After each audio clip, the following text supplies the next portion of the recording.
اسمي مرام من الشام. جيت من الإمارات صراحة، ما أجيت من سوريا أنا. كنت مقيمة هنيك، فشاءت الظروف وأجيت لهون. وعملت مشروع صغير يعني، وعم بشتغل حاليا هلا بتركيا. بالإمارات نفس الترتيب تقريبا يعني، بس إنه هلا طورت أكثر. يعني إنه صار في صالون خاص فيني، صرت أشتغل أكثر يعني، قويت حالي أكثر من قبل. هو لحد الآن في صعوبات، يعني المنطقة هون يعني بتحسها ما كثير لسه مخدمة. يعني لحد الآن صار لي تقريبا شهرين فاتحة. لهلا في صعوبة شوي إنه الناس عم تجي على الصالون، أو بتحس في ناس شوي هيك قدمها مثلا بهذا الموضوع. أي يعني شغل شوي بيدقر أحيانا. يعني المنطقة نفسها يعني بتحسها إنه لسه يعني ما فيها الناس كثيرة، أو مناطق مفرقة، ما بعرف كيف. ووالدتي والله والدي بالإمارات، كمان في عندي أخ واحد وحيد كمان بالإمارات. لا يعني أهلي كلهم هنيك، إخواتي كلهم هنيك، في أختي كمان متزوجة هنيك. هلا أنا بدي أطلع على الإمارات، بدي أرجع أطلع زيارة، بس في موضوع إنه أقدر أطلع وأرجع. يعني هلا مقررين أهلي يجوا، بس إنه موضوع يعني هم صعبوا علينا كثير بهذا الموضوع، إنه أنا مثلا مستقرة هون. طيب أنا إذا بدي أطلع كيف بدي أرجع؟ والله أنا إلي معارف، يعني إلي أصدقاء. يعني حسب ما فهمت إنه أنقرة يعني أنسب شيء بالنسبة للسوريين. بالنسبة للمعيشة، بالنسبة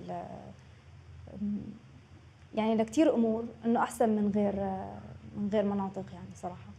فاسكندرون قعدت فيها شهرين أنا، كان في جماعة هنيك بنعرفهم أصدقائنا يعني، استقبلونا شهرين. طبعا أخذنا بيت لحالنا، بس إنه هن اللي استقبلونا بالمنطقة، فما بقول لك هن اللي دهورونا بشغلة تبارك لك. ايه، فبعدين لما عرفنا سمعنا بأنقرة، وسمعنا شفنا كذا مكان، نحن على اسطنبول شفناها مثلا، نحن على كذا مكان، بس انه أنقرة لقيتها حلوة يعني. يعني حتى جوها، حتى مناطقها أحلى من غير مناطق. هلا أكثر شغلة صعبة هي إنه تكون ببلد ما بتعرف لغتها. هي الشغلة الصعبة اللي كثير واجهتها هون. جيت على نزلنا باسكندرون، فيعني ما بعرف شيء عن نظام البلد، ولا بعرف إنه شو بيعملوا وشو كذا. فجماعة إنه لازم تعملي كملك، فما بعرف شو هي الكمية. عملناها اسكندرون نحن. وبعدين انه ما كنت لسه مستقره، يعني اساس انه اطلع سافر، ما بعرف لسه شو الوضع. اجيت لهون، بس انه المشكله الوحيده انه يعني لو بدي احاول انه سجل بمعهد او اتعلم تركي، الكملة غير مقبولة. يعني هي المشكلة كثير صعبة هون، انه يعني الكملة مثلا جيت من اسكندرون لسه وضعي مثلا مو معروف. جيت من اسكندرون على منطقة ثانية بدي استقر فيها. يعني حتى تبديل معي بدلوا لنا الكملة. كثير صعبة هي الموضوع. واني مثلا ما بعرف تركي، هذا كمان شيء صعب، لانه موضوع الكملك هذا اللي صعبة علي. ما في سجل باي معهد، مثلا الكملك تبعي اسكندرون. هي مشكلة كثير صعبة يعني صراحة.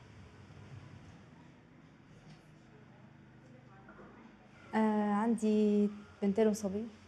بنتي الكبيرة عمرها 15. عندي بنت تانية عمرها 13. وعندي صبي عمره 7 سنين. بالنسبة إنه اللغة التركية ما تعلموها، لأنه المدرسة اللي فيها هن سورية. ونفس المشكلة تبع الكمالك، إنه لأنه كيف بيسجلوا مدرسة تركية مشان إنه يتقووا باللغة، إنه قاعدين بالبلد نفسها، مفروض يعني يتقووا باللغة التراك وكذا. هي كمان نفس المشكلة، إنه ما قبلوا يسجلون لأنه الكملك اسكندرون. فحاليا مدرسة سورية هن يعني. وبصراحة مو كثير يعني عجبتني. فهي المشكلة اللي نفسي يحلوا لنا إياها، إنه يعني إنه موضوع مثلا إنه ناس جاية على البلد جديد ما بيعرفوا شو الوضع، وساووا مثلا إنه الكملك بلد تاني، وإجوا استقروا ببلد يعني بمكان تاني. المفروض إنه يعني يساعدوهم، بالعكس ما يصعبوه عليهم. فهذا الموضوع يعني عم يأثر، يعني مثلا أنا بجوز ما يأثر علي كثير، بس بالنسبة للأولاد بيأثر. يعني بركي مثلا استقريت أنا ضليت هون، يعني المفروض يتقووا باللغة. وبالمدرسة السورية ما في كثير تركيز على اللغة التركية يعني كدروس، يعني مو كثير. يعني إنه يتعلموا تركي وبدون ما يعاشروا ناس صعب. مثلا لو مدرسة تركية بيختلف الوضع. يعني صاير فيهم مثلا بيجوا على البيت خلص ما بيطلعوا، ما بيعاشروا حدا مثلا تركي، أو يتعلموا منه أو شيء صعب.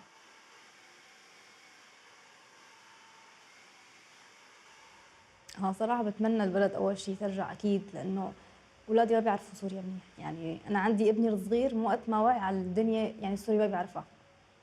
فأنا بتمنى إنه ترجع لحتى إنه يرجعوا أولادي يشوفوا شو وين بلدهم، شو وين سوريا، شو كيف كانوا مثلا أهلي، كيف كانت ماما مثلا كانت، كيف كانت عايشة طفولتها. هذا الشيء كله ما شافوه. إن شاء الله يا رب يعني.